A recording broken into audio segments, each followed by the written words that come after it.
Bonjour chers amis et ravi de vous retrouver dans une nouvelle capsule. Notre capsule d'aujourd'hui va s'articuler autour des 5 chèques à éviter, qui sont des chèques bien évidemment illicites.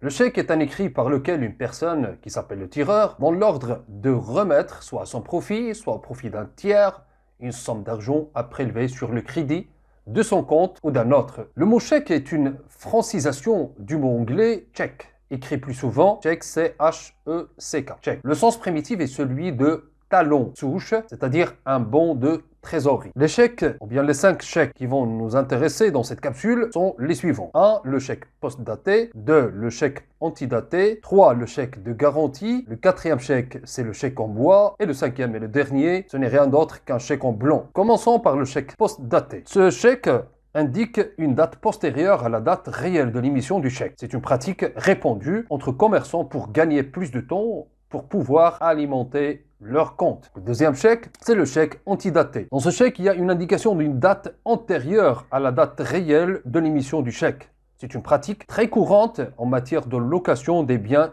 immobilier. Il est utilisé comme un moyen de pression et de menace sur le débiteur. Le 3e chèque, c'est le chèque de garantie. Il est utilisé comme caution et non pas en vue de le présenter en paiement. Il est prohibé par la loi, mais très pratiqué dans la vie courante des affaires. Il présente un grand risque. S'il est présenté au paiement avec un compte qui n'est pas provisionné, il y a un risque d'improté qui va être confectionné. Puis une action contre le tireur. Le 3e chèque, c'est le chèque en bois. Il n'est rien d'autre qu'un chèque émis même en l'absence de provision. Il est considéré comme une escroquerie en vertu de la loi pénale marocaine. Le dernier chèque, c'est le chèque en blanc. C'est un chèque qui est émis sans indication aucune quant au montant et peut même être considéré comme un chèque en blanc, celui dont le nom du bénéficiaire fait défaut. C'est tout pour cette capsule. Je vous remercie infiniment pour votre aimable attention et je vous donne rendez-vous pour une prochaine capsule. À très bientôt.